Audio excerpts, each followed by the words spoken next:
Hello everybody, welcome to KS Artani Education. In this video, we are going to end chapter 10 of class 12th OCM Gujarat Board. ये इस chapter का part third है। First part में हम लोगों ने market process समझा था। सेकंड पार्ट में आइडियोलॉजीज, कंसेप्ट्स और सारे व्यूज समझ लिए थे।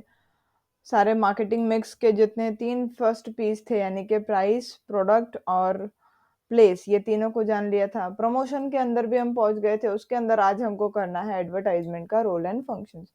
तो अगर आप पहले वाले एक्सप्लेनेशंस पे जाना चाहते हैं तो मैं आपके लिए लिंक डाल दूंगी डिस्क्रिप्शन में, प्लीज जाके देख लीजिएगा। डिटेल्ड एक्सप्लेनेशन है लाइन टू लाइन। आपको कोई डाउट हो, कोई प्रॉब्लम हो तो आप कमेंट कर सकते हैं, और अगर आपको पसंद आए कुछ तो प्लीज चैनल को सब्सक्राइब करिएगा। वीडियो इन्फॉर्मेटिव लगे तो उसको शेयर कर दीजिएगा। चलिए शुरू करें आज के क्लास को। तो आपके जो रोल और फंक्शंस ऑफ एडवर्टाइजमेंट है, एडवर्टाइजमेंट क्यों काम की है, तो सबसे पहला, एडवर्टाइजमेंट से आपके प्रोडक्ट का डिमांड क्रिएट होता है। एडवर्टाइजमेंट से आप अपने प्रोडक्ट के बारे में सारे इन्फॉर्मेशन बता सकते हैं मार्केट में, और इससे आपकी डिमांड जो है वो बढ़ेगी। कंज्यूमर्स को प्रोडक्ट के अलग अलग यूजेस के बारे में पता चलता है। एग्जांपल है कोल्ड कॉफी। न्यू प्रोडक्ट्स के लिए एडवर्टाइजमेंट जो है इनएविटेबल है, मतलब बड़ी जरूरी है। जो न्यू प्रोडक्ट्स होते हैं उनके लिए एडवर्टाइजमेंट बहुत ज्यादा जरूरी है। जब कस्टमर को नॉलेज मिलता है प्रोडक्ट का तो ही वो उसको परचेज करेंगे, एक्सपेरिमेंट करेंगे उसके ऊपर, और एडवर्टाइजमेंट से डिमांड बढ़ेगा। दूसरा है benefit of large scale production. आपने अगर एडवर्टाइजमेंट करी तो आप पोटेंशियल कस्टमर्स तक पहुंच सकते हैं, और उससे आपका बिजनेस यूनिट को ज्यादा रिटर्न मिल जाता है। एडवर्टाइजमेंट पे जितना आपने खर्चा करते हैं उससे ज्यादा तो अपने को रिटर्न मिल जाता है, यानी प्रॉफिट मिल जाता है। इससे आपके प्रोडक्ट का डिमांड बढ़ेगा, और लार्ज स्केल प्रोडक्शन आप कर पाएंगे क्योंकि खरीदने वाले लोग ज्यादा हैं, डिमांड ज्यादा हो जाएगा, और कॉस्ट मिनिमाइजेशन हो जाएगा। ठीक है, प्रॉफिट बढ़ जाएगा। कॉस्ट मिनिमाइजेशन का मतलब क्या है, आपके मतलब खर्चे धीरे धीरे कम हो जाएंगे। चलो आगे। प्रोडक्ट अवेयरनेस मतलब क्या, कि आपके प्रोडक्ट के बारे में जानकारी लोगों तक पहुंच जाएगी एडवर्टाइजमेंट के जरिए। उसके एडवांटेजेस क्या है वो लोगों को पता चल जाएंगे। कभी कभी कस्टमर्स को ये नहीं पता होता कि प्रोडक्ट को यूज कैसे करें, ये भी आप एडवर्टाइजमेंट के जरिए कर सकते हैं। जब कोई प्रोडक्ट के पास ज्यादा यूसेजेस होते हैं, है ना, एक प्रोडक्ट को अलग अलग जगह पर यूज कर सकते हैं, तो ये इन्फॉर्मेशन भी आप पास कर सकते हैं अपने कस्टमर्स तक। प्रोड्यूसर जो है वो कंज्यूमर को इंश्योर करता है कि क्वालिटी अच्छी होगी, और इससे उसका प्रोडक्ट के ऊपर फेथ यानी भरोसा बढ़ेगा। सेटिस्फैक्शन जो है, यूजर्स को जब दिखेगा कि हाँ हमारा सेटिस्फैक्शन है, तो और जब उनको सेटिस्फैक्शन मिलता है तो प्रोडक्ट के ऊपर फेथ, उनका भरोसा बढ़ने लगता है। एम्प्लॉयमेंट जनरेशन, एडवर्टाइजमेंट के कारण क्या हुआ, डिमांड बढ़ी। डिमांड बढ़ी तो क्या हुआ, प्रोडक्शन बढ़ा। प्रोडक्शन बढ़ेगा तो एम्प्लॉयमेंट बढ़ेगा। इसके साथ साथ जो लोग एडवर्टाइजिंग में एम्प्लॉयड है, जैसे कि copywriter, advertising distributor, film maker, ये सब का भी काम बढ़ेगा। फिफ्थ पॉइंट है स्टैंडर्ड ऑफ लिविंग, लोगों का और अच्छा हो जाएगा। एडवर्टाइजमेंट से हमको प्रोडक्ट के बारे में नॉलेज मिलता है, और हम जो हैं अच्छे क्वालिटी के प्रोडक्ट्स को यूज करना शुरू करते हैं। अच्छा और इम्प्रूव्ड प्रोडक्ट जो यूज करेंगे तो हमारा स्टैंडर्ड ऑफ लिविंग जो है वो भी इम्प्रूव हो जाएगा। डे टू डे फंक्शनिंग हमारा इजी हो जाता है, हर दिन के काम इजी हो जाते हैं। लास्ट पॉइंट है maintenance of quantum of sales. ठीक है, आपका जो इतनी सारी सेल होती है, तो अब क्योंकि आप बार बार एडवर्टाइजिंग कर रहे हैं, कंटिन्यूअस एडवर्टाइजिंग कर रहे हैं, तो न्यू प्रोडक्ट जो है कस्टमर के माइंड में आप बार बार याद करवा रहे हैं, रिमेम्बरेंस करवा रहे हैं उसका, और इसीलिए जब वो खरीदता है तो कंज्यूमर जो है वो एक ही ब्रांड को प्रेफर करता है। और वो कौन सी ब्रांड है आपकी, जिसके लिए आपने एडवर्टाइजमेंट बार बार किया। इससे आपका सेल्स जो है कंसिस्टेंट लेवल पे चलेगा, गिरेगा नहीं वो बिल्कुल भी। दूसरे वर्ड्स में बोले तो एडवर्टाइजमेंट आपका बड़ा काम का है अगर आपको कंपटीशन में बने रहना है, तो कॉम्पिटिटर्स के साथ मार्केट शेयर जो है वो आप बनाए रख सकते हैं एडवर्टाइजमेंट के जरिए। एडवर्टाइजमेंट के कई लोग खिलाफ भी होते हैं, कई लोग उसके खिलाफ ऑब्जेक्शंस भी उठाते हैं। वो कौन कौन से ऑब्जेक्शंस हैं वो हम देखेंगे अभी। एक्चुअली जो एडवर्टाइजमेंट है वो एक इनसेपरेबल पार्ट है प्रमोशन का, प्रमोशन उससे अलग नहीं है। क्यों उसके सिवा मतलब अगर हम बात करें तो उसमें कई सारे एविल्स भी हैं। कैसे वो एविल्स हैं वो देखो। एडवर्टाइजमेंट के जरिए हम कंज्यूमर को अट्रैक्ट करते हैं। उस टाइम पे वो सोचता नहीं है कि प्रोडक्ट उसके लिए यूजफुल है कि नहीं। अगर वो नहीं सोचेगा तो ऐसे में उसका जो बेवजह खर्चा हो जाएगा वो एक सोशल लेवल है, मतलब उसके लिए ही प्रॉब्लम क्रिएट करेगा। अपर क्लास के जो लोग हैं वो बहुत सारे एक्सपेंसेस करते हैं और इसीलिए पुअर जो है और इन्फीरियरिटी कॉम्प्लेक्स को झेलते हैं। कहने का मतलब क्या, अब सपोज कर लीजिए कि वैगनार कार है, वो जो है ही है, तो वैगनार यूज करना या तो फिर बड़ी से बड़ी कार गाड़ियों को यूज करना, तो इसमें क्या होता है कि अपर क्लास के लोग बहुत सारे, फरारी को ले लो, वो एक्सपेंसेस अपने बढ़ाते जाते हैं, फिर वैगनआर यूज करने वाला इंसान भी इंफीरियर लगने लगता है और जिसके पास नहीं है तो वो तो और ही इंफीरियर लगेगा दूसरों के सामने। आगे आता है एडवर्टाइजमेंट, जो है वो एक एक्सपेंसिव एक्टिविटी, एक्सपेंसेस बहुत सारे होते हैं और बहुत टाइम देखा गया है कि बिजनेस यूनिट्स बहुत ह्यूज अमाउंट्स जो है वो स्पेंड करते हैं एडवर्टाइजमेंट के ऊपर और इससे जो है प्राइस पे भी इफेक्ट पड़ता है। जितनी वो एडवर्टाइजमेंट ज्यादा करेंगे उतना वो प्राइस जो है उसका बढ़ाते चले जाएंगे और इसीलिए प्रोडक्ट जो है कस्टमर के पास आते आते महंगा हो जाता है। कंज्यूमर्स को अट्रैक्ट करने के चक्कर में और कॉम्पिटिटर्स को क्या बोलते हैं, पोर्ट्रेट करने के चक्कर में, यानी उनको एक तरीके से गुमराह करने के लिए हम इंफीरियर एडवर्टाइजमेंट का भी यूज करने लगते हैं। कई बार हम एडवर्टाइजमेंट में वो सब दिखाते हैं जो होता नहीं है, ठीक है, जो रियलिटी में नहीं होता। सब स्टैंडर्ड क्वालिटी के गुड्स भी बेचे जाते हैं अच्छे अच्छे एडवर्टाइजमेंट्स बना करके। बहुत अट्रैक्टिव एडवर्टाइजमेंट्स बनते हैं और बुरी क्वालिटी के गुड्स भी बेचे जाते हैं। कई बार अनइम्प्रेसिव एडवर्टाइजमेंट्स जो हैं अननेसेसरी प्रोडक्ट्स के लिए भी दिखाए जाते हैं। जो प्रोडक्ट्स हमारे लिए ज़रूरी नहीं है उनके लिए भी वो बहुत बुरे बुरे से एडवर्टाइजमेंट्स दिखाते हैं जो दिखाने ही नहीं चाहिए। बहुत बार ऐसा होता है कि कंज्यूमर्स को हम बीड़ी, सिगार, लिकर या च्युइंग टोबैको इन सब के बारे में इंफॉर्मेशन देते हैं और इन सब से होता क्या है कि लॉन्ग रन में, अब क्योंकि वो इन सब पे एडिक्ट हो चुके हैं, उनको आदत लग चुकी है, तो उनको उनके शरीर के लिए बहुत बुरा है। और आपने नोटिस किया होगा इनके एड में लास्ट में वो बोलता है कि ये लेना हानिकारक है, लेकिन वो बहुत स्पीड में बोल के निकल जाता है। इवन इनके आप पैकेट्स कभी खरीदना मत, लेकिन देखेंगे तो उसमें एकदम छोटा सा स्टार करके उधर इंफॉर्मेशन लिख देते हैं वो लोग। तो ये जो काम की इंफॉर्मेशन है वो लोग छुपा रहे होते हैं। नेक्स्ट पॉइंट आती है कि कंज्यूमर, जो कंपनीज आइडेंटिकल प्रोडक्ट्स बनाती हैं यानी सेम टू सेम प्रोडक्ट्स बनाती हैं, वो लार्ज स्केल एडवर्टाइजमेंट करती हैं। लार्ज स्केल मतलब बहुत बड़े पैमाने पे एडवर्टाइजमेंट करती हैं और जो दूसरे कंपटीटर्स को फोर्स करती है एडवर्टाइज करने के लिए, जैसे स्विगी और जोमेटो हो गया। एडवर्टाइजमेंट्स बहुत से केसेस में एग्जैगरेट होती हैं जिससे आपके कंज्यूमर के साथ चीटिंग हो सकती है। यानी एग्जैगरेट का मतलब उनको बहुत बड़ा चढ़ा करके बताया जाता है, कंज्यूमर के साथ चीटिंग हो जाती है। मूविंग ऑन, अब जो नेक्स्ट कंसेप्ट आता है वो आपका पर्सनल सेलिंग। जो इसका कंसेप्ट अगर हम ध्यान दें, एडवर्टाइजमेंट जो है वो इंफॉर्मेशन बताता है कंज्यूमर को, पर कभी कभी उससे वो अपना रिजल्ट अपने को मिलता नहीं। इसीलिए मार्केटिंग मैनेजमेंट एक नेक्स्ट ऑल्टरनेटिव पे भरोसा करता है और वो ऑल्टरनेटिव उनका क्या है, personal selling, door to door जा करके उसको बेचना। इसमें सेलर डायरेक्टली जाएगा, एक्सप्लेन करेगा प्रोडक्ट के बारे में कंज्यूमर को और वो उसको मनाने की, रिझाने की कोशिश करेगा कि वो खरीद ले। पर्सनल सेलिंग से लोगों के माइंड में फेथ आने लगता है। कोई भी डाउट होता है प्रोडक्ट को लेकर के तो वो उसी टाइम पे सेलर से पूछ करके उसको क्लियर कर सकते हैं। पर्सनल सेलिंग से ना ही सिर्फ अवेयरनेस क्रिएट होती है बल्कि एक प्रोडक्ट के बारे में प्रेफरेंस भी आ जाता है कि हाँ, हमको यही प्रोडक्ट चाहिए। इसका मीनिंग देखें, प्रोफेसर फिलिप्स कोटलर हमको बता रहे हैं कि सेल्समैन वो इंसान है जो बिजनेस यूनिट को रिप्रेजेंट करता है और उसकी जॉब क्या है, प्रोडक्ट के नेचर को हाईलाइट करना कि प्रोडक्ट है कैसा, उसको डेमोन्स्ट्रेट करके दिखाना, यानी कि बताना कि ये प्रोडक्ट के यूजेस हैं, सब यूज करके वो दिखाता है। उसकी यूजफुलनेस कंज्यूमर को एक्सप्लेन करना और डाउट्स उसके क्लियर करना। पर्सनल सेलिंग से जो बिजनेस यूनिट है वो एक कंज्यूमर के साथ अपना एक रिलेशनशिप बना सकता है। कैरेक्टरिस्टिक्स देखें अच्छे सेल्समैन की क्या क्या कैरेक्टरिस्टिक्स हैं, बड़ा इंपॉर्टेंट क्वेश्चन है ये। हर प्रोडक्ट को पर्सनल सेलिंग की ज़रूरत होती है। सेलर हमेशा प्रोस्पेक्टिव कस्टमर्स को ही पहचान करके उनके पास जाएगा। डेमोन्स्ट्रेशन के ज़रिए, मतलब टाइम पे उसका इंटरेक्शन होता है सेल्समैन और कंज्यूमर के बीच में और वो उस कंज्यूमर को एक्चुअल बायर में कन्वर्ट कर देता है। वो उसको इस तरह से मना लेता है, यानी एक तरह से बॉटल में उतार देता है कि वो उसको खरीद ले प्रोडक्ट को।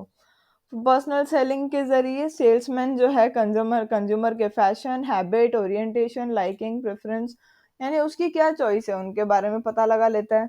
इस इन्फॉर्मेशन को वो जाके दे देगा मार्केटिंग मैनेजर को और फिर वो लोग वही प्रोडक्ट्स जो हैं वो बनाएंगे। कैरेक्टरिस्टिक्स देखें तो सबसे पहला सेल्समैन आपका स्मार्ट, इंटरैक्टिव और फिजिकली फिट होना चाहिए। इंटरैक्टिव मतलब बातचीत करने वाला। सेल्समैन कम्युनिकेशन में अच्छा होना चाहिए, इंटेलिजेंट होना चाहिए और एफिशिएंट होना चाहिए काम करने के लिए। सबसे अच्छी क्वालिटी सेल्समैन की क्या है कि वो कैसे बात करता है, उसकी एबिलिटी क्या है बात करने की, वो कैसे प्रोडक्ट को प्रेजेंट करता है और कैसे वो उसको कन्विंस करता है कंज्यूमर को। सेल्समैन के पास सारी इंफॉर्मेशन होनी चाहिए प्रोडक्ट के बारे में जो भी वो प्रेजेंट करने जा रहा है कस्टमर के सामने। ऑनेस्टी जो है उसकी एक एसेंशियल क्वालिटी है, ऑनेस्टी होनी ही चाहिए सेल्समैन में। सेल्समैन ऑनेस्ट होना चाहिए और उसका एक अच्छा कैरेक्टर होना चाहिए। वो सिंसियर होना चाहिए और रेगुलर होना चाहिए अपने काम में। सिंसियर का मीनिंग तो सब जानते होंगे। सेल्समैन अपनी कंपनी की तरफ से रिप्रेजेंटेटिव है। रिप्रेजेंटेटिव यानी पूरी कंपनी अब उसके पीछे खड़ी है एक तरह से देखें तो। और इसीलिए उसको पोलाइट होना बड़ा जरूरी है, शांत, एकदम शांत स्वभाव का। कंपनी की अच्छी इमेज उसी के बिहेवियर पे डिपेंड करती है। जैसा सेल्समैन वैसी कंपनी, ऐसा लोग सोचेंगे। कोई आइडियल सेल्समैन जो होगा वो हमेशा एनर्जी से भरा हुआ होगा, एंथुसियास्टिक होगा, डिसिप्लिन्ड होगा और एम्बिशियस होगा। ठीक है, नेक्स्ट टॉपिक की बात करें वो है आपका सेल्स प्रमोशन। कि सेल्स प्रमोशन जो है वो भी एक इम्पॉर्टेंट कंपोनेंट है जो एडवर्टाइजमेंट और पर्सनल सेलिंग के साथ आता है। एडवर्टाइजमेंट और पर्सनल सेलिंग मेनली इंफॉर्मेशन देते हैं, जबकि सेल्स प्रमोशन एक रीजन बताता है कि क्यों आपको प्रोडक्ट खरीदना चाहिए। ठीक है, सेल्स प्रमोशन में हम टेक्निक्स अपनाते हैं। बहुत सारी टेक्निक्स होती हैं जिसमें आपके कस्टमर्स क्विकली अट्रैक्ट हो जाएं और फिर फटाफट आपकी सेल्स होने लगे। डेफिनेशन अगेन कोटलर साहब ने दी है, वो ये है कि सेल्स प्रमोशन जो है वो शॉर्ट टर्म इंसेंटिव्स होते हैं। ठीक है, और इससे आपके कस्टमर बड़े जल्दी से प्रोडक्ट या सर्विस को बाय करने के लिए रेडी हो जाते हैं।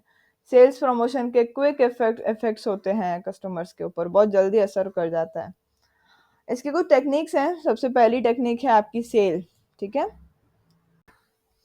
सेल के अंदर आपका जो प्रोडक्ट है उसको आप लोअर प्राइस पे सेल करते हो, उसको अपने बोलते हैं सेल।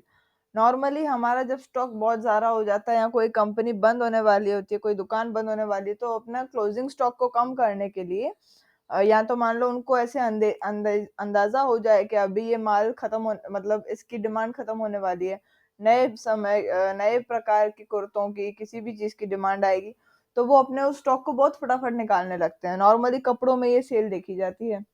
फिर आता है दूसरा डिस्काउंट। जब आपका एक्चुअल प्राइस जो है वो चार्ज करने के बाद आप उसको, मतलब आपका एक्चुअल प्राइस एक्चुअली कम होता है ओरिजिनल प्राइस से, उसको बोलते हैं डिस्काउंट।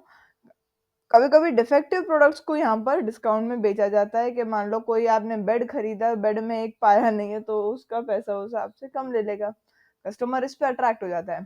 थर्ड पॉइंट आती है एडवर्टाइजमेंट कूपन। आपके जो ऑनलाइन गूगल पे हम लोग करते हैं, फोन पे करते हैं, तो उसमें कूपन्स आते हैं आजकल बहुत ज़्यादा। ये एडवर्टाइजमेंट का बड़ा अच्छा टेक्निक है। मार्केटिंग मैनेजर जो है वो कंज्यूमर को भी बेनिफिट्स देता है। कंज्यूमर्स को एक एडवर्टाइजमेंट की कटिंग लाने को बोल दिया जाता है या तो फिर कोई पैकिंग मटेरियल लाने को बोल दिया जाता है, और उसी के ऊपर उनको मॉनेटरी बेनिफिट मिलता है उनके परचेज करते टाइम। मॉनेटरी बेनिफिट यानी पैसों के मामले में उनको थोड़े फायदे हो जाते हैं। कभी कभी एक छोटा सा गिफ्ट, नेक्स्ट नेक्स्ट पॉइंट यही है, छोटा सा गिफ्ट वो मेन प्रोडक्ट के साथ देते हैं। एग्जांपल है, एक सोप फ्री दे दिया उन्होंने 3 सोप बार्स के ऊपर। कभी कभी ज्यादा क्वांटिटी ऑफर कर देते हैं, मान लो 20% ज्यादा शेविंग क्रीम डाल दिया उसी में सेम प्राइस पे, तो ये आपकी गिफ्ट है। एडिशनल गिफ्ट में क्या क्या आ जाता है कि कई बार आपके कस्टमर्स एडिशनल गिफ्ट के बारे में भी सोचते हैं मेन प्रोडक्ट के साथ साथ। एग्जांपल है, टूथपेस्ट के साथ टूथब्रश दे दिया फ्री में। कभी कभी प्रोडक्ट जो है वो भी जो मेन प्रोडक्ट से रिलेटेड ना हो वो भी फ्री में दे देते हैं। जैसे मान लो सोप 4 यूनिट्स खरीदा, उसके साथ एक बॉल पेन का स्पेलिंग गलत है वो फ्री में दे दिया, तो यहाँ पर बॉल पेन और सोप का कोई रिश्ता नहीं है, बट स्टिल वो फ्री में दे दिए गए हैं। लकी ड्रॉ की बात करें तो लकी ड्रॉ का मतलब क्या है, उनको एक कूपन दिया जाता है एक कोड की तरह। एक पर्टिकुलर दिन पे रिजल्ट्स आते हैं और प्राइजेस जो जो उसमें विनर्स होते हैं वो उनको प्राइजेस मिल जाते हैं। Bharat petroleum prize winning coupons देता है, और अगर मान लो वो जीता इंसान तो 200 या 200 से ज्यादा की खरीदी पे वो फ्री पेट्रोल मिल जाता है। चलो आगे। Facility of interest free loans, यानी कि ऐसे लोन्स देना जो जिन पे ब्याज नहीं लगेगा। ये टेक्निक हम तब यूज़ करते हैं कि जब प्रोडक्ट जो है आपका हाई प्राइस्ड हो और कस्टमर पूरा अमाउंट एक साथ पे करना अफोर्ड ना कर पाए। एग्जाम्पल है कि इंटरेस्ट फ्री लोन्स वो लोग टेलीविजन सेट खरीदने पे देते हैं। मान लो टेलीविजन सेट 15,000 का है, मैं अभी के अभी उसको 15,000 दे नहीं सकती, तो फ्री में मुझे इंटरेस्ट फ्री लोन दे देगा और कस्टमर जो है उसको यूज़ कर सकता है और धीरे-धीरे उसका स्मॉल अमाउंट्स में वो पेमेंट करते चला जाएगा। डिस्ट्रीब्यूटिंग सैंपल्स, सब कभी-कभी सैंपल्स को जो है डिस्ट्रीब्यूट किया जाता है लो प्राइस पे, ताकि वो जो सैंपल से आप उस प्रोडक्ट को एक्सपीरियंस कर सको। शैम्पू, सोप, ऑयल ये सब फ्री में या स्मॉल सैशे में, छोटे-छोटे पैकेट्स में फ्री बेचे जाते हैं भेजे जाते हैं। ऑर्गेनाइजिंग कॉम्पिटिशन्स, प्रोड्यूसर्स जो है कॉम्पिटिशन ऑर्गेनाइज करता है कभी-कभी अपने न्यू प्रोडक्ट को प्रमोट करने के लिए। कंपनी जो मान लो क्रेयॉन्स बना रही है, वो कस्टमर के बारे में इंफॉर्मेशन कलेक्ट करेगी ड्राइंग कंपटीशन ऑर्गेनाइज करके, और उसके बाद वो न्यू कलर्स जो है मार्केट में लॉन्च करेगी। यहाँ पर अगर कोई जो विनर होता है ड्राइंग कंपटीशन के, जो विनर्स हो गए, उनको न्यू प्रोडक्ट जो है वो प्राइस में मिल जाता है। नेक्स्ट टॉपिक जो आता है वो है आपका publicity and public relation. Publicity का मतलब क्या होता है? कोई भी non personal presentation of goods, service या आइडियाज जिसको आप पब्लिक मीडिया के जरिए करते हो, उसको अपने बोलते हैं पब्लिसिटी। फ्री ऑफ चार्ज होता है ये। Non personal presentation of goods मतलब क्या? हमारे कोई भी गुड्स हैं जो नॉन पर्सनल हैं, ठीक है, हमारे लिए पर्सनल नहीं है, उनको हमने प्रेजेंट कर दिया पब्लिक मीडिया के जरिए, फ्री में होता है, इसको बोलते हैं पब्लिसिटी। शॉर्ट वर्ड्स में बोले तो इंस्टाग्राम जो हमारा सोशल मीडिया है उसके ऊपर। बिजनेस यूनिट को इसके लिए कोई पे नहीं करना पड़ता, कोई चार्ज नहीं देना पड़ता। कभी कभी इसको अपने पब्लिक रिलेशन का पार्ट मानते हैं। ये हम करते हैं पब्लिक को एड्रेस करते हुए, पब्लिक के सामने बोलते हुए, या कोई प्रेजेंटेशन देते हुए, कोई इंटरव्यू देते हुए, न्यूज़पेपर पे, रेडियो पे, टीवी चैनल पे, डोनेशन देते time, inaugural function of an office मतलब कोई ऑफिस आपने खोली उसका, या तो किसी फिल्म स्टार या क्रिकेटर से, ठीक है, इसको अपने बोलते हैं पब्लिसिटी करवाना। पब्लिसिटी के रोल्स देखें तो पब्लिसिटी जो है मोस्ट रिलायबल होता है सारे प्रमोशन मिक्स में। दूसरा, पब्लिसिटी में कंपनी को कुछ पे नहीं करना पड़ता और इसीलिए चीपेस्ट प्रमोशन है आपका। कभी कभी पब्लिसिटी में पब्लिक रिलेशंस के टास्क भी आ जाते हैं और इससे आपको कम मेहनत में ज़्यादा इन्फॉर्मेशन मिल जाएगी।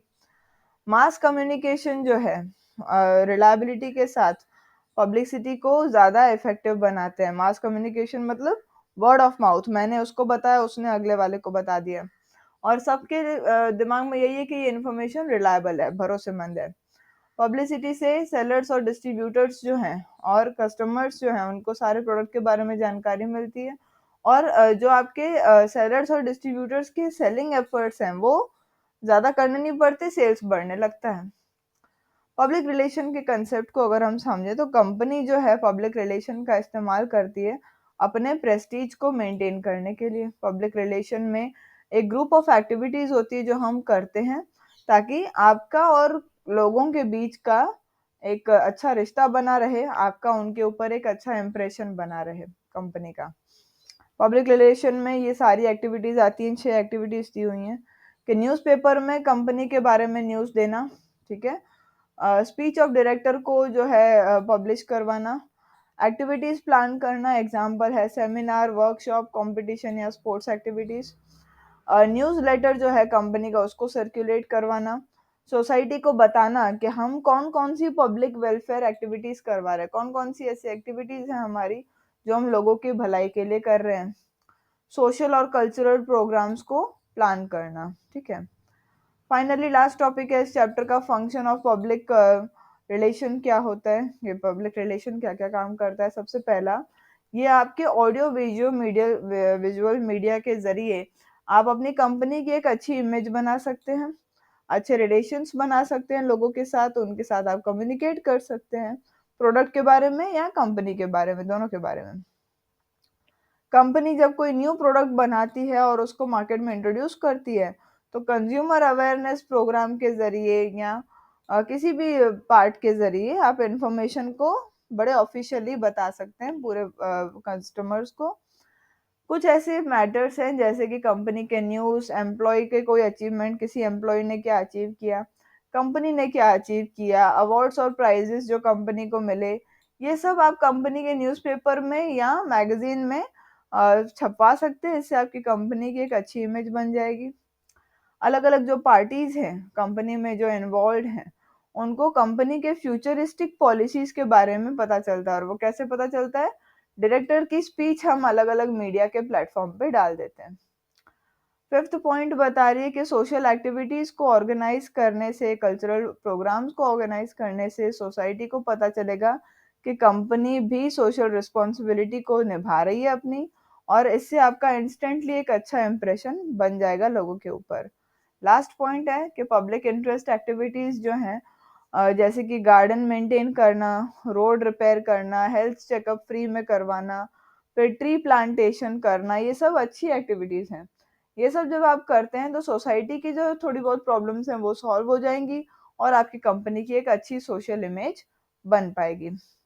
इस चैप्टर को अब हम अगर समराइज़ करें, तो इसके अंदर हमने मार्केटिंग के बारे में जाना, मार्केटिंग होता क्या है, मार्केटिंग की सा 5 आइडियोलॉजीज़ थी, वो हमने देखी, मार्केटिंग के क्या-क्या फंक्शंस थे वो देखे, फिर मार्केटिंग के 4 पीस जो थे प्रोडक्ट, प्राइस, प्लेस और प्रमोशन, उन सबको एक-एक करके हमने समझा। प्रमोशन के अंदर अभी जो लास्ट हमने वो पढ़ा वो था एडवर्टाइज़मेंट। होपफुली आपको ये वीडियो इन्फॉर्मेटिव लगा होगा। पूरे चैप्टर के लिए प्लीज़ आप पार्ट 1 और पार्ट 2 को देखिए, वरना कुछ समझ में नहीं आएगा इसमें।